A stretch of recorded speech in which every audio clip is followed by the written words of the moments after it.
Gracias, Elkar. Bueno, muy buenas noches a todos, bienvenidos, gracias por estar otra vez. Estamos ya en la anteúltima clase, como dijeron los compañeros. Hoy vamos a ver el tema impugnación procesal.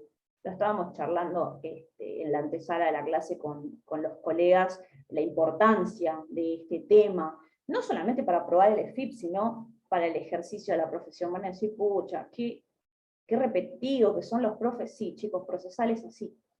Entonces hay que entenderlo desde la importancia de lo que vamos a hacer como profesionales, ¿sí? Es clave. Así que vamos a arrancar, vamos a tratar de hacer la clase entre teoría y práctica, incorporar los conocimientos no solamente desde la parte teórica, porque es fácil sentarse, leer un libro, leer los apuntes que tenemos nosotros, los materiales. Lo importante es entender ese contenido y poderlo aplicar, ¿sí? Y poder resolver los casos prácticos, y cuando ustedes estén ante una sentencia que no sea favorable, decir, bueno, acá tengo que hacer esto, y con seguridad, fundamentándolo. Voy a compartirles pantalla, y comenzamos.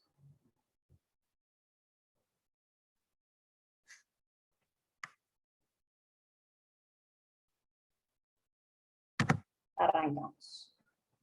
Bien. Habíamos dicho, el tema de hoy, sí, punto número 2 del eje temático número 6, denominado la impugnación procesal. Vamos a arrancar definiendo la impugnación procesal, siempre recordando de que cómo estudiamos las materias, haciéndonos a nosotros mismos la pregunta de ¿qué es la impugnación procesal en este caso? ¿O en qué consiste la impugnación procesal? Nos vamos formulando preguntas y a medida que vamos leyendo nos vamos autocontestando y lo vamos verbalizando de modo que va ingresando el conocimiento, ¿sí? Pero lo verbalizamos siempre comprendiendo lo que estamos diciendo, no de memoria como lorito porque no sirve. Lo importante es entender la conceptualización y saber para qué nos sirve, ¿sí? Bien, vamos a definir a la impugnación como el poder poder y actividad que tienen los litigantes de atacar, tachar o refutar un acto dentro del proceso judicial con el fin de obtener su revocación o invalidación. ¿Qué es la impugnación procesal en términos más coloquiales entre ustedes y nosotros? Básicamente, sentencia desfavorable, ¿qué hacemos? Nos quejamos con el juez, le decimos, su señoría, esta sentencia nos afectó en nuestro derecho sustancial.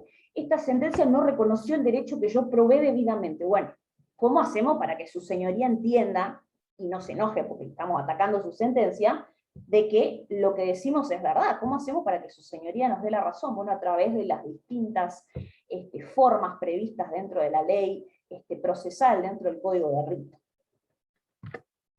Dentro del concepto de impugnación procesal, que es el género, tenemos varias especies.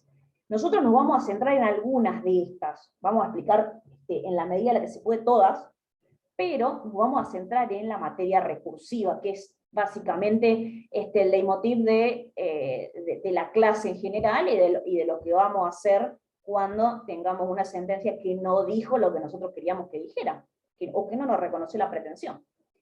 Tenemos, entonces, los recursos propiamente dichos, que los vamos a conceptualizar y vamos a desmenuzar el concepto párrafo por párrafo. Tenemos los incidentes de reposición y aclaratoria. Tenemos el incidente de nulidad, la acción de revisión, y las excepciones o defensas que puede ejercer el demandado, que esto no lo vamos a explicar acá porque ya lo vimos en la unidad 3, lo vimos en detalle. Ahora, desde el punto de vista del estudio, es decir, desde el punto de vista didáctico, cuando analizamos la impugnación procesal tenemos que responder estas 4 cuestiones.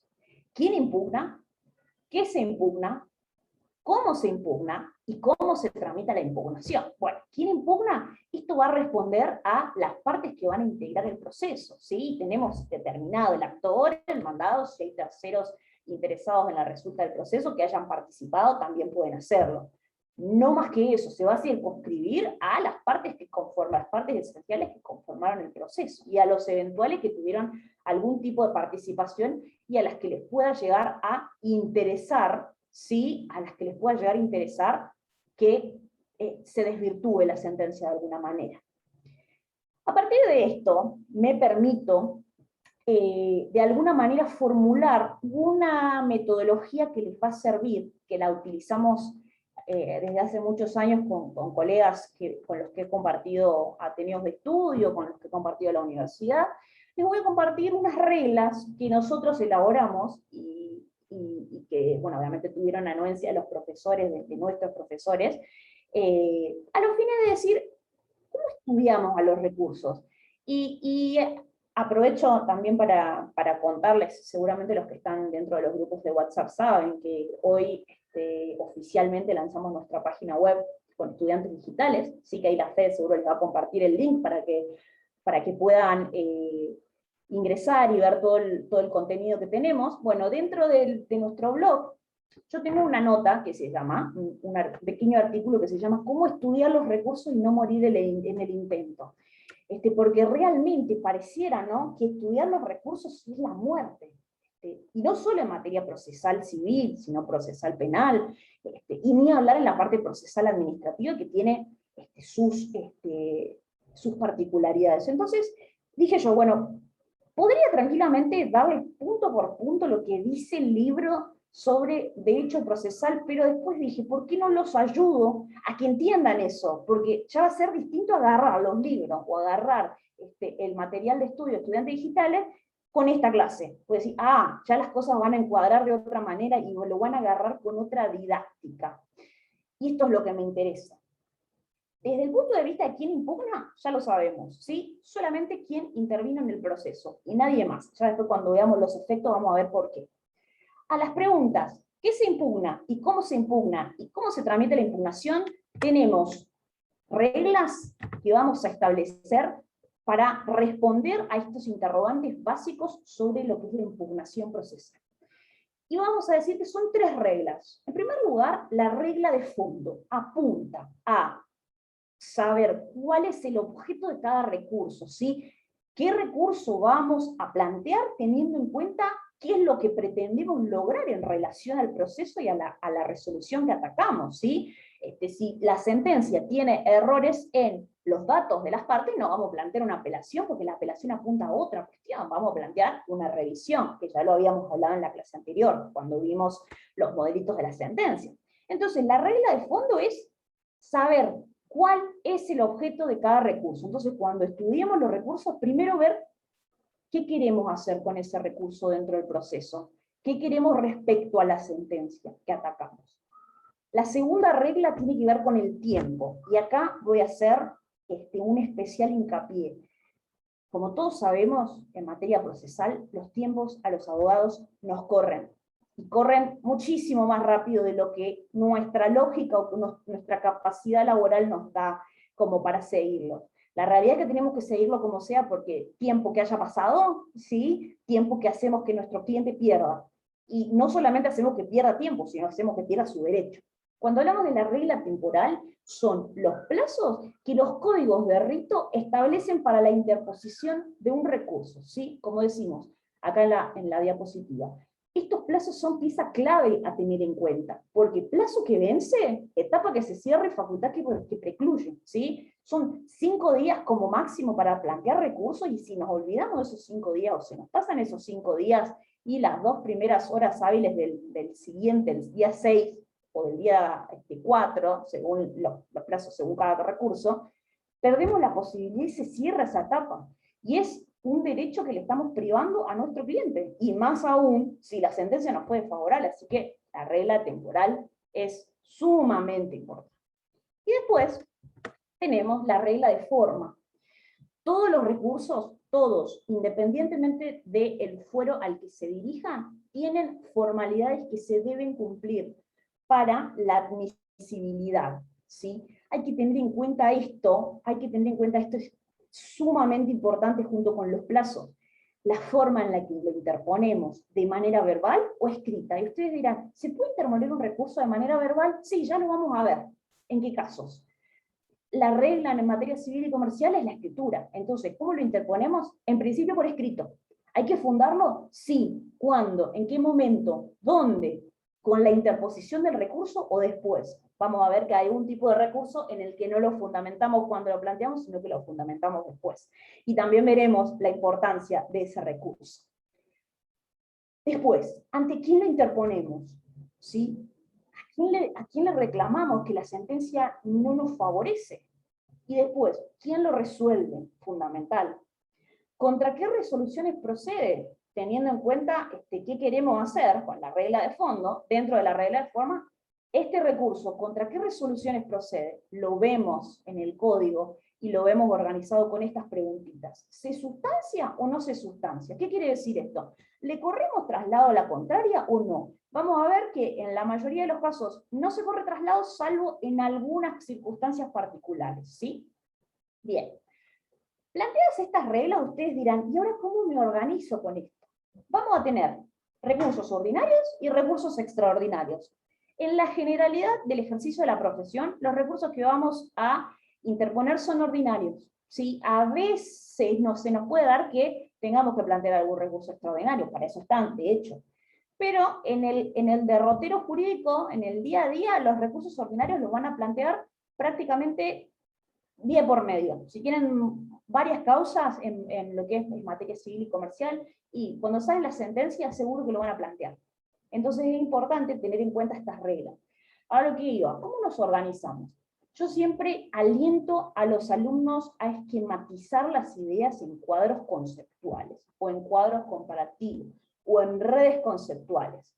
Y les tengo un secreto, que es el secreto que fue mi secreto del éxito para aprobar derecho procesal, tanto procesal civil, más adelante procesal penal y procesal administrativo. Porque, a ver, en líneas generales los recursos, salvo en administrativo que tienen sus vericuetos por la cuestión de la materia, porque son normas de orden público, los recursos, en cuanto a la regla de fondo, de forma y temporal, son los mismos. Entonces ahora les voy a mostrar cuál fue mi secreto para estudiar los recursos ordinarios en el proceso civil y comercial y no morir en el intento. Les juro que lo rendí una sola vez y aprobé con muy buena nota. Mis profesores, mis queridos profesores de la Universidad de la Cuenca del Plata, eran muy exigentes. Uno de ellos era doctrinario, un doctrinario muy conocido. Otro era juez civil y comercial de millones de años, y eran muy exigentes. Y aprobé con este secreto. Vamos a verlo. Tenemos este cuadrito se podría decir que es como el salvavidas, pero no de plomo, el salvavidas que vamos a encontrar en el medio del océano. Y acá, en este cuadrito, vemos reflejadas estas tres reglas, y estas preguntitas, ¿sí?, a las que también referí previamente, en donde vamos a poder, exactamente, Luana, exactamente, así como lo decís. Que veo que escribió en el chat. Vamos a ver este cuadrito. Con los recursos ordinarios en el proceso civil y comercial, acá van a ver los artículos del Código Procesal de Nación, y dentro de esta columna lo que vamos a ver son cómo materializamos estas reglas de las que hablamos. Objeto del recurso, regla de fondo. Plazo de interposición del recurso, regla temporal. Forma de interposición, si se funda, cuándo y dónde, ante quién se interpone, quién lo resuelve, contra qué resoluciones procede, y si se sustancia o no, la regla formal. Y acá entendiendo esto, ¿sí?, vamos a poder estudiar tranquilamente los recursos una vez que entendamos este cuadro y que entendamos a qué apunta. Vamos al código y ya después va a ser mucho más fácil. Vamos a arrancar con el recurso aclaratorio, que ya lo habíamos hablado un poquito en la clase anterior, habíamos hecho un pequeño debate, si se quiere, con el profe Elcar en relación a este recurso aclaratorio. Su objeto es corregir errores materiales, ¿sí?, que no sirve para aclarar conceptos oscuros sin alterar lo sustancial de la sentencia. Era el tema que hablábamos de si por ahí hay algún dato personal que esté mal, algún número de cuenta, si la condena en costas, o la condena en pesos tanto, en letra dice una cosa y en número dice otra, no sirve para esto. ¿Cuál es el plazo de interposición? Son 3 días desde la notificación de la demanda en primera instancia y 5 desde la notificación de la sentencia definitiva de Cámara. Se interpone por escrito hay que fundarlo en el momento de interponer el recurso, lo presentamos ante el mismo juez que dictó la sentencia y lo resuelve este mismo. Legalmente solamente estaba en principio regulado para sentencias definitivas, pero la jurisprudencia fue avanzando en materia civil y comercial y se extendió a todas las resoluciones. Las aclaratorias las podemos pedir tanto en autos interlocutorios simples como en asimilables a definitivos, sentencias definitivas o los decretos de mero trámite que corren a diario en los expedientes. ¿Se sustancia? No, no se sustancia, no le corremos traslado a la otra parte porque son cuestiones que nos afectan solamente a nosotros. Después, tenemos la revocatoria, ¿sí? La revocatoria lo que busca es que se revoque o que se modifique contrario imperio la sentencia. Tenemos 3 días desde que nos notifican la sentencia definitiva, y la forma de interposición es por escrito, en el supuesto de la sentencia, en el supuesto de la sentencia definitiva, pero puede ser de manera verbal en la audiencia. ¿Recuerdan cuando hablábamos de la audiencia preliminar del artículo 360, en donde las partes se juntaban, en donde el juez autorizaba la prueba? Bueno, impugnamos alguna prueba, ¿sí? Que no nos parezca que la otra parte tenga que ser autorizada a producirlas, ahí en ese momento, en el momento de la audiencia, el abogado pide la palabra, se dice que le fue la palabra, procede a impugnar la prueba que cree que no corresponde, y su señoría ahí en ese mismo momento resuelve y lo tipea el empleado que está acompañando a su señoría. Se interpone ante el juez que dictó la resolución recurrida y lo resuelve el mismo juez o tribunal. Ahora, solamente va a proceder en relación a las providencias simples, ¿sí? Que causen o no gravamen irreparable. ¿Qué quiere decir esto? Que nos causen algún perjuicio que de no impugnar esa resolución nos estaría dejando en desventaja en relación a la otra parte. Ahora, en el caso de si se sustancia o no, se va a sustanciar solo en el supuesto de que la providencia que recurrimos sea dictada a pedido de la contraparte. ¿Qué quiere decir esto? Si la otra parte pidió algo y ese algo que le dieron favorablemente y nos afecta a nosotros, lo pedimos como revocatoria, ¿sí? Pero en ese caso hay que correrle traslado y avisarle. Ahora, si tiene que ver con algo que pedimos nosotros, no se le corre traslado. Importante. Sí. Sí. Hola, perdón. Voy a agregar algo a este recurso porque es muy importante. Aunque parezca que es un recurso no tan importante porque uno tiene como más en nuestra mente, por ahí uno tiene otros recursos y no tanto la revocatoria como digamos, que se realizan asiduamente. Pero les voy a contar una experiencia. Cuando uno interpone un recurso de revocatoria, por ejemplo, cuando el tribunal, yo hago derecho laboral, y cuando el tribunal dicta, por ejemplo, el auto de apertura a prueba, recuerdan cuando vimos los famosos autos de apertura a prueba, que se abre la etapa probatoria para las partes, por lo general el juez en ese mismo auto hace lugar y dice, bueno, la prueba ofrecida por la parte actora, testimonial, documental, es procedente, y muchas veces el tribunal hay pruebas que consideran que son redundantes y que no van a aportar nada a la resolución del conflicto y la rechaza. En el mismo acto de de apertura a prueba. ¿Qué sucede si este es como un tip para la práctica profesional, ¿no? Siempre es conveniente, cuando uno interpone un recurso de revocatoria o reposición, es que se interponga juntamente con el recurso de apelación en subsidio. ¿Por qué les digo esto? Porque imagínense que cuando uno interpone un recurso de revocatoria, le está diciendo al juez, mire que usted se equivocó. Entonces, también yo siempre aconsejo que uno cuando escribe el recurso de revocatoria, es decirle al juez con toda la amabilidad posible, incluso con argumentos que son sobándole el lomo, para decirlo un poco vulgar, pero que es real, porque imagínense que el juez, uno le está diciendo a su señoría, usted se equivocó, usted se comió la prueba que yo solicité y me la está rechazando o me la rechaza sin fundamento. Entonces, cuanto más amables seamos en decirle que se equivocó, posiblemente tengamos más resultado. Y como nunca o generalmente no van a hacer lugar a la revocatoria porque les cuesta decir que se equivocó, siempre es bueno tener el de apelación en subsidio para que lo resuelva otro si el juez que estamos interponiendo no quiere admitir que se equivocó. Jessy, perdón, pero me parecía importante.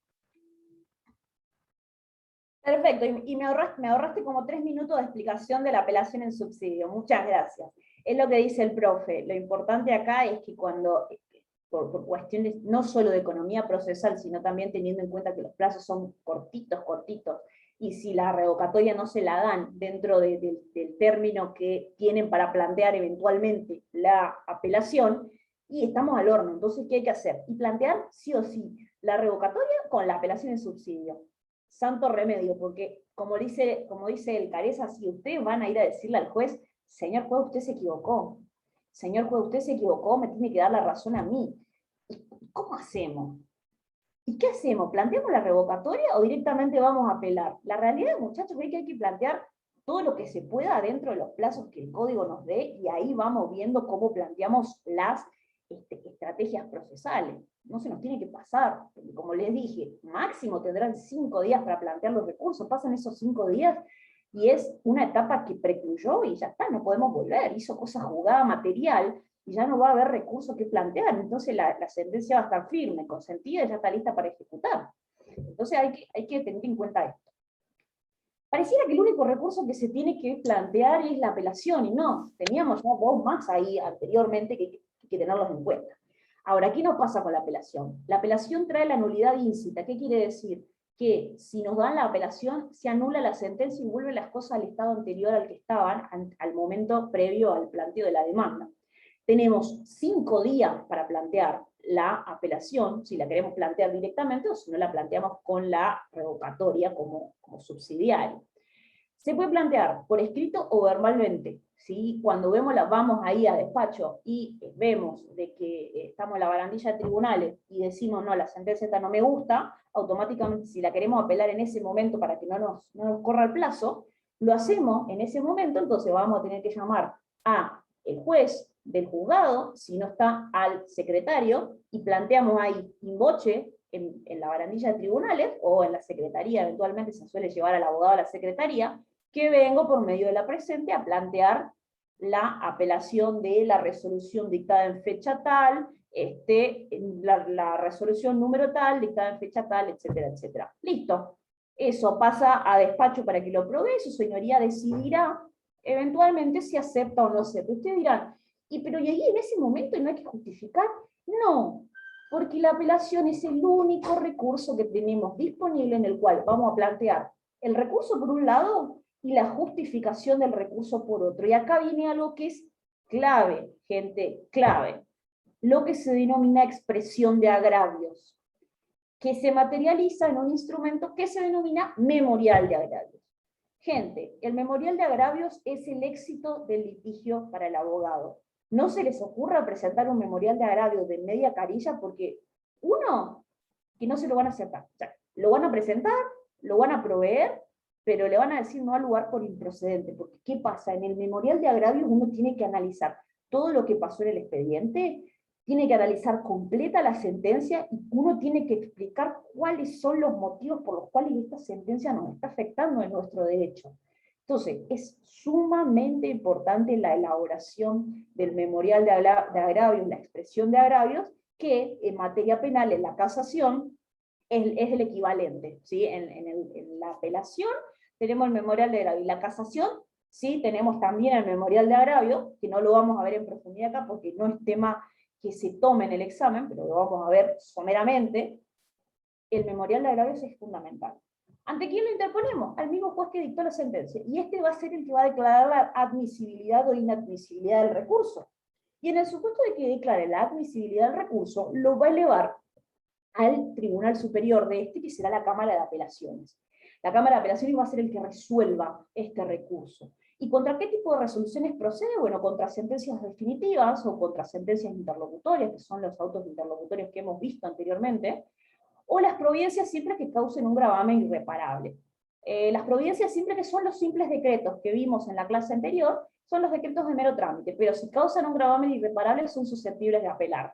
¿Hay que sustanciar, hay que correr traslado? Sí, en efecto, porque hay que avisarle a la otra parte que la sentencia que le fue favorable está siendo atacada, y que probablemente, si la persona que la atacó lo hace bien, lo fundamenta bien, esa sentencia puede quedar desvirtuada para la parte que se vio beneficiada en una primera instancia.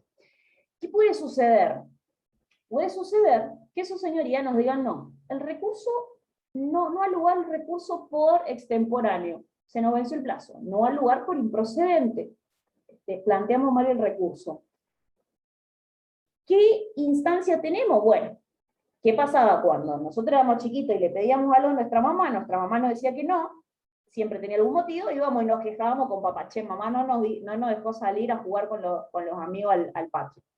¿Qué hacíamos? Nos quejábamos. Bueno, ¿qué pasa en los casos de las apelaciones cuando su señoría dice, no voy a conceder el recurso? Vamos en recurso de queja. ¿Cómo se denomina el recurso? Queja por apelación denegada. Básicamente vamos y le hacemos berrinche a la Cámara para que nos otorgue el recurso que no nos dieron en la instancia anterior y que le den el trámite que corresponda conforme a derecho, ¿sí? Eso es lo que nos da la queja por apelación denegada. Tenemos 5 días desde que nos denegaron el recurso, y obviamente nos notificaron este recurso, va por escrito, hay que acompañar las copias de la resolución recurrida y todos los recaudos previstos en el 283, hay que fundarlo al momento de interponerlo, lo presentamos ante la Cámara de Apelaciones y es la Cámara de Apelaciones la que lo resuelve. ¿Y contra qué resoluciones procede? Bueno, contra la que nos dijo que no, la que nos dijo que no nos van a dar el recurso, no hay que sustanciarlo. ¿Qué suele pasar? Que por ahí nos falten algunos documentos, y el 283 dice los documentos que hay que presentar, tiene una elaboración medio complicada. No se asusten si le falta algún documento, porque en ese caso la Cámara de Apelaciones, ¿qué hace? Le pide al tribunal originario, o al juzgado originario, el juzgado de origen, el que atendió primeramente la causa, que le remita, ¿sí?, todo el expediente completo a los fines de que la Cámara estudie. Si faltaba algo, la Cámara va a ver, lo agrega y en ese caso resuelve. En supuesto de que resuelva favorable a nosotros, le va a imprimir el trámite que corresponde al recurso de apelación, o sea, ya la Cámara se va a quedar con el recurso y a partir de ahí le da el tratamiento que corresponde conforme a derecho. Contrario sensu, sí dice la Cámara, no, la verdad que estaba bien denegado el recurso, porque sí fue extemporáneo, las actuaciones se remitirán a el juzgado de origen, al que dictó la sentencia, y a partir de ahí la sentencia quedará firme y consentida, hará cosa juzgada material, y a partir de ahí ya la podemos ejecutar. Bien. Veo una pregunta ahí que dice, ¿cuándo se interpone la apelación extemporáneamente? A ver, la queja la podemos presentar. El tema es que la Cámara va a decidir si corresponde o no corresponde la denegación del recurso. Si fue de manera extemporánea, y la Cámara no puede decir más, porque si vos lo planteaste al 6º día, a las 11:30 de la mañana, y ya pasaron las dos horas hábiles de plazo de gracia que nos da el código. Entonces, sí, lo podemos plantear al recurso de queja, pero hay que tener en cuenta que hay que fundamentar. Si fue extemporáneo, y muchos no tenemos para hacer. Ahora, si por ahí nos dan otro fundamento que es medio raro, que no lo entendemos, sí, podemos ir a quejarnos a la Cámara. Bien, continuamos. Este es el resumen de alguna manera de cómo estudiar los recursos en materia civil y comercial, cómo organizarnos. Más que esto, no es necesario, porque como que entiendan esto, que es como el tronco de todo, les alcanza y les sobra para resolver los casos prácticos y para saber qué recurso planteamos en cada caso concreto. Continuamos. Acá venimos con un tema que se puede decir que ha generado a lo largo de mucho tiempo rispidez entre los alumnos y confusión, que son el tema de los efectos de la impugnación. Y vamos a tratar de hacerlo lo más sencillo posible. El efecto puede ser devolutivo o no devolutivo. Aquí apunta con lo devolutivo o no devolutivo. Quiere decir, devolutivo, la remisión del fallo a una instancia superior para su decisión, como por ejemplo la apelación, ¿sí? No hay devolución propiamente dicha, sino que más bien es un reenvío que le hacemos a la instancia superior para el examen. La mayoría de los efectos de los recursos que planteamos son devolutivos. No devolutivos, por el contrario, son los casos en los que lo resuelve el mismo juez que dictó la sentencia. Por ejemplo, la revocatoria si no tuviera una apelación en subsidio, o por ejemplo la revisión. Después tenemos el efecto suspensivo o no suspensivo. El efecto suspensivo implica la paralización del proceso hasta tanto no se resuelva la impugnación. Y el efecto no suspensivo, contrario sensu, implica que el proceso sigue indistintamente si se resuelve o no el recurso. Hay que ver si lo que pedimos o lo que impugnamos en realidad es sustancial o no para el expediente. Si es una cuestión sumamente importante y no podemos seguir porque hay que resolver eso, entonces va a ser con efecto suspensivo. Después tenemos el efecto personal o el efecto extensivo comunicante. Les decía hoy, ¿quién puede apelar? Las partes del proceso. Entonces el efecto de los recursos que planteemos o de las impugnaciones que planteemos va a ser para el que lo pide. En determinadas circunstancias y de manera excepcional, se puede dar un efecto comunicante o extensivo en los casos de obligaciones indivisibles y solidarias. En ese caso, bueno, se va a aplicar el efecto de lo que se decía en el recurso a todos, porque son obligaciones que no las podemos separar. A las partes no se pueden separar en relación a la obligación de la cual se tienen que hacer cargo. Pero si no, eventualmente el efecto siempre es personal. Después tenemos el efecto diferido o el efecto instantáneo. El efecto diferido tiene que ver con decir, bueno, planteamos determinada cuestión, recurrimos dentro de un incidente de negligencia procesal en materia de prueba, recurrimos la regulación de honorarios del abogado que intervino, porque nos regulan honorarios, obviamente, en cada incidente que se plantee. Ahora, su señoría va a decir, bueno, esta cuestión la voy a diferir al momento del dictado de la sentencia, la traslado en el tiempo esa resolución al momento de la sentencia. Distinto es, efecto instantáneo, se produce en ese momento. ¿Sí? En ese mismo momento, su señoría va a decir, va a recibir el recurso, dice, lo acepto, y se va a resolver en tantos días, supongamos. Eso es la forma más, se podría decir, sencilla de explicar los efectos y de no complicarnos mucho. Continuamos. Ahora vamos a definir lo que es un recurso procesal, porque veníamos hablando de impugnación, ya vimos cómo estudiar los recursos, pero la pregunta teórica va a ser, ¿y qué es un recurso procesal? Y son 4 rengloncitos cortitos que tienen un análisis bastante profundo que lo vamos a ver. La concepción clásica en materia procesal define el recurso como medios o remedios que la ley procesal pone a disposición de las partes para que una providencia judicial sea modificada o dejada sin efecto. Y a partir de acá nos vamos a hacer una serie de preguntas y vamos a ir viendo qué quiere decir cada una de estas palabras o de estas expresiones dentro de lo que es el concepto. ¿Por qué la definición habla de medios? Bueno, la doctrina italiana, que es una de las doctrinas clásicas, hace distinguir los medios de impugnación de los medios de gravamen. Los medios de impugnación son amplios. Cuando hablamos de impugnación hablamos de atacar directamente. Y comprenden cualquier forma de ataque a una impugnación procesal, sea por su origen, su estructura, su forma. Acá podemos pedir nulidades procesales, podemos pedir recursos, etc.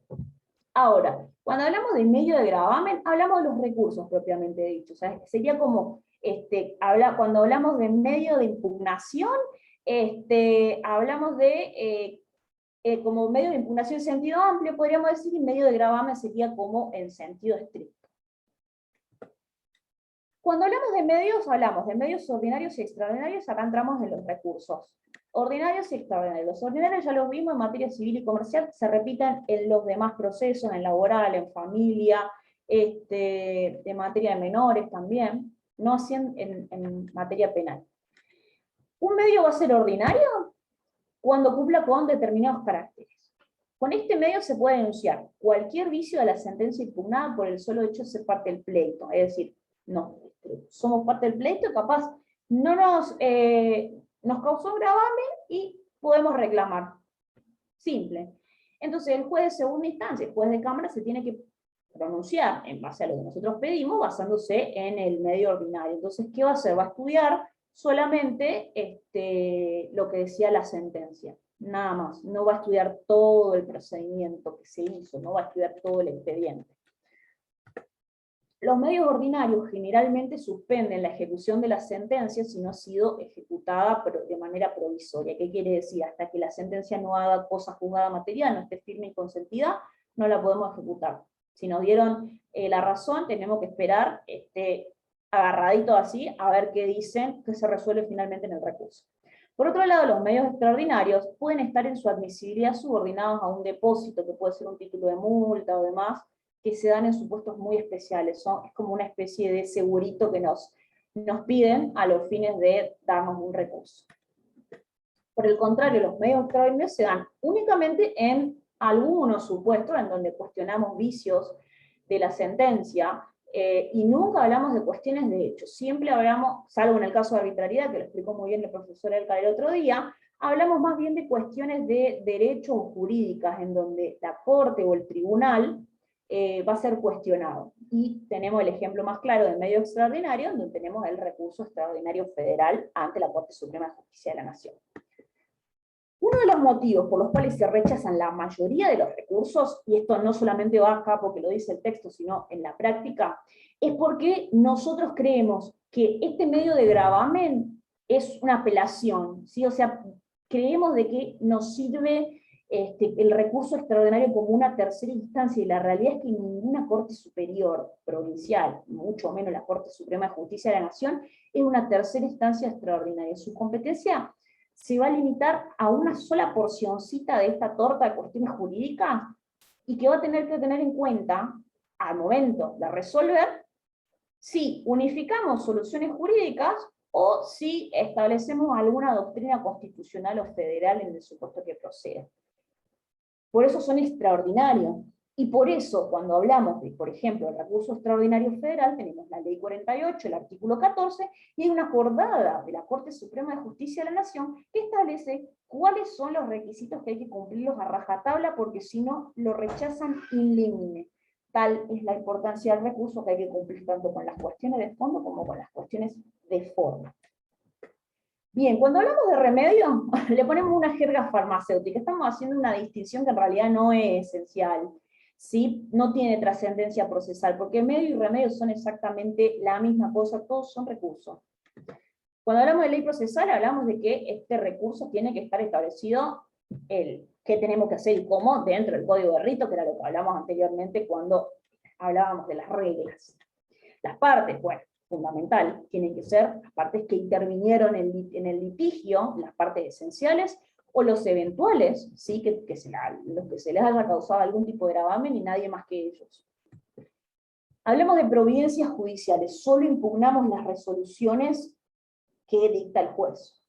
O sea, todo lo que las partes o los auxiliares de justicia hagan dentro del proceso no es impugnable. Una resolución de secretaría no es impugnable, solo impugnamos lo que dicta su señoría.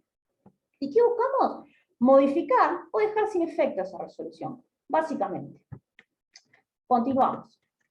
Habíamos visto las vías impugnativas ordinarias y las extraordinarias. Dentro de las extraordinarias encontramos la famosa casación.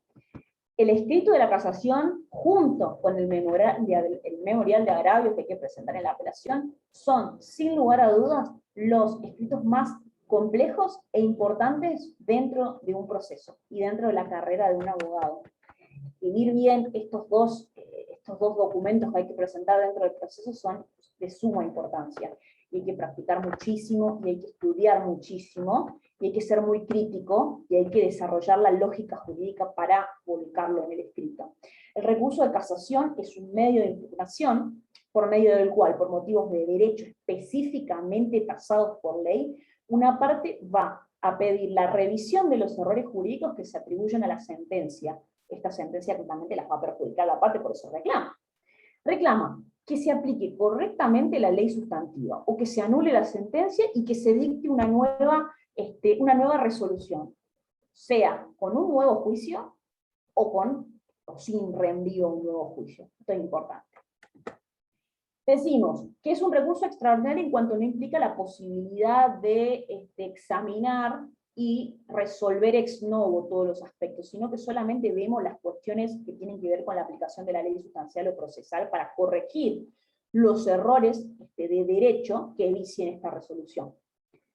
Entonces, de este carácter extraordinario surgen que no podemos introducir nuevos actos de prueba, se resuelve solamente sobre lo que ya está, y tenemos que tener en cuenta si procede en cuanto a lo que dice el código específicamente. Si no está dentro de las causales que dice el código, le van a rechazar el límite de la casación.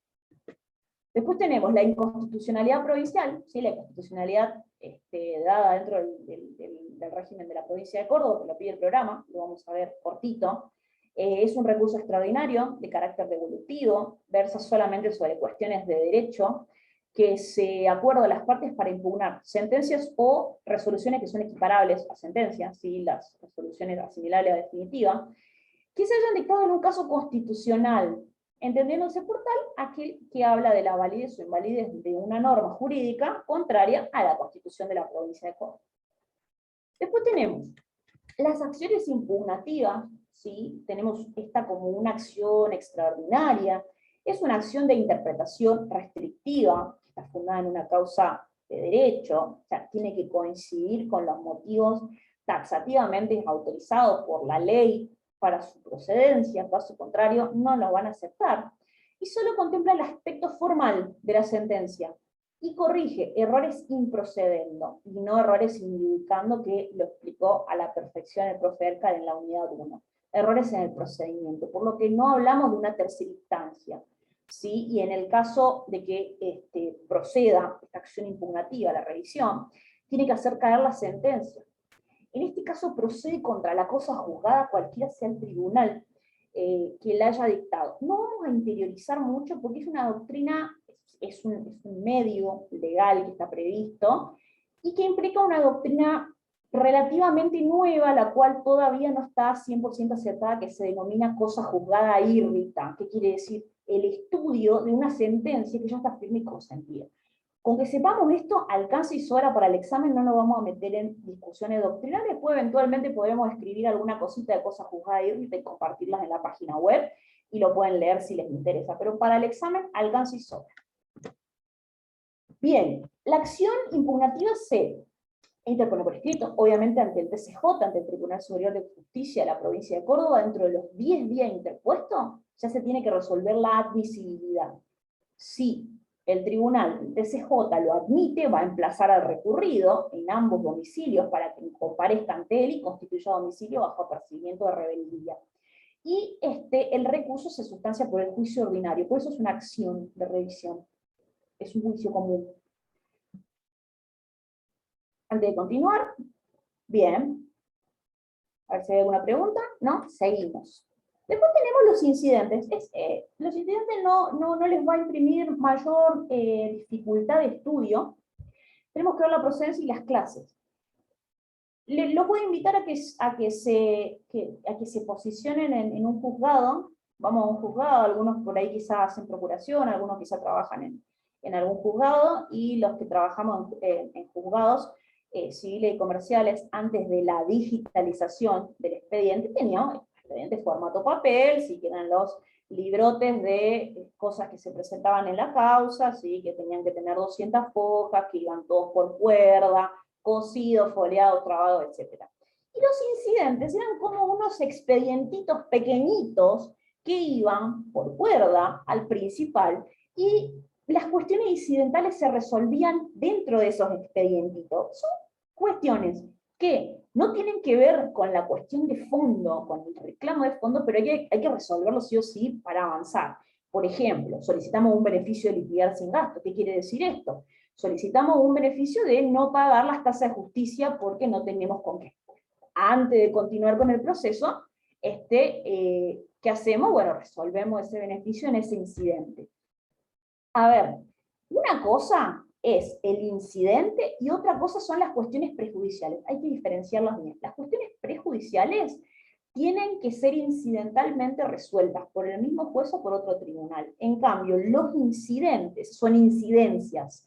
Los incidentes lo resuelve el mismo tribunal en donde se plantea esta cuestión. Sí, puede ser también una negligencia probatoria. La otra parte produjo mal la prueba, o no la produjo en tiempo y forma, o alguna caducidad de instancia, se le pasó la otra parte cumplir con determinada cuestión dentro de los plazos que da el código, presentamos una caducidad de instancia. se sustancia siempre por el trámite del juicio abreviado. Es rápido. ¿Por qué? Porque no podemos extenderlo de lo que dure el proceso porque necesitamos que avance, salvo que hayan algunos incidentes nominados que tengan un trámite especial. Caso contrario, van por la vía abreviada, por la más rápida. Los incidentes se pueden plantear antes, durante la tramitación del proceso, o también en la etapa de ejecución de sentencia. En la etapa previa al proceso, bueno, cuando planteamos una medida cautelar, por ejemplo, tenemos una medida cautelar antes, una prueba anticipada, una diligencia preparatoria, eso tramita en un incidente, y después se anexa al expediente principal. Durante el expediente, bueno, los casos que les dije. Ahora, durante la etapa de ejecución de sentencia también lo podemos plantear una cautelar. Incluso después de la etapa de ejecución de sentencia podemos plantear un incidente dentro de un incidente, porque la ejecución de sentencia es un incidente dentro del expediente. Finiquita la ejecución de sentencia, ¿y qué tenemos que hacer los abogados? Plantear un incidente de ejecución de honorario, que va dentro. Van todos por cuerda, en donde todavía tienen formato papel. Yo tengo el caso de Formosa porque fue donde yo trabajé, pero por ejemplo acá en Córdoba, que ya es todo digital, los expedientes, tenemos el expediente principal y abajo los distintos incidentes dentro del sistema informático en donde se van agregando las distintas cuestiones. Siempre tengamos en cuenta de ver el incidente al que se refiere, cuando estamos tramitando algo y no presentarlo para otro incidente, porque si no, su señoría les va a decir, porque no va a entender lo que está, si hay mucho incidente en el expediente, no va a entender lo que le están pidiendo y va a decir, su señoría le va a decir, aclare el presentante su pretensión. Y va a decir, pero si yo pedí tal cosa en tal expediente, en tal incidente. Y resulta ser que nos equivocamos y le pusimos mal el nombre al incidente, y claro, en vez de ser un incidente de causa y distancia, lo presentamos en el de beneficio de liquidar sin gasto. Claro, estábamos mezclando pera con manzana. Hay que tener en cuenta eso y saber bien, en cada supuesto cuando vamos a presentar algo. Bien. Después tenemos, por último, lo que son los tipos de incidentes y cuándo procede cada uno. Tenemos incidentes que suspenden el proceso, ¿sí? Paralizan la causa principal, hasta tanto no se resuelva, la causa principal no sigue. Y tenemos los incidentes no suspensivos. Básicamente, con los incidentes no suspensivos sigue la causa según su estado. Y lo que hacemos es esperar a que se resuelva el incidente, eventualmente para ver si se resolvió la cuestioncita que se planteó de manera accesoria a nuestro expediente. Sí, es muy importante eso. Hay incidentes que son suspensivos, que son los más importantes, que son los que nos interesan en realidad. Por ejemplo, el de una caducidad de estancia, y sí, o el de la resolución de una excepción perentoria. Y sí, suspenden todo el proceso porque son los que van a definir si continuamos o si no continuamos. Es muy importante. Con los no suspensivos no hay problema porque continuamos, o sea, un beneficio de liquidar sin gasto, por ejemplo, no hace a la suspensión de los trámites procesales porque estamos decidiendo si la parte paga o no paga las tasas de justicia. Muy rara vez un incidente de beneficio de liquidar sin gasto de alguna manera trabe la prosecución del proceso, porque más adelante, si no se lo dan en ese momento, se lo pueden dar en otro momento, porque se puede pedir en cualquier momento, ¿no? En el caso del beneficio de liquidar sin gasto, por ejemplo, no causa estado. El que te lo denieguen, lo podés volver a pedir. Bien, con esto culminaríamos lo que tiene que ver con la instancia de impugnación procesal, con los temas de la impugnación procesal. No sé si hay dudas, hay consultas, pero por mi parte, la clase... Ahí tenemos una duda, solamente una, de Karina, que Karina pregunta, ¿y el incidente de nulidad en qué casos procedería? Eso dice Karina, no sé si podría responderle. Bien, el incidente de nulidad es un supuesto específico de la provincia de Córdoba. Entonces, en esos casos, con saber en qué consiste el incidente de nulidad ya alcanza. No nos vamos a meter en qué casos procede, porque es meterse en la ley taxativa de la provincia de Córdoba, que no se los van a preguntar en el examen, y no es necesario enroscarnos en eso, porque, no sé, ponele que vos seas de, no sé de qué provincia sos, Karina, pero ponele, si sos de Buenos Aires, y no te va a servir. Con que vos sepas a qué apunta, si te lo preguntan, basta y sobra. Bueno, perfecto, Jessica, muchísimas gracias. Dice Karina que es de Buenos Aires. Muchísimas gracias, Jessica. Eso no procede, entonces no va a haber problema. Gracias, Elcar, también, y gracias a todos los compañeros. Sí, Irina, vimos que te conectabas a cada rato, no hay problema, no hay problema. Suelen haber problemas con internet y los entendemos, así que no hay ningún problema.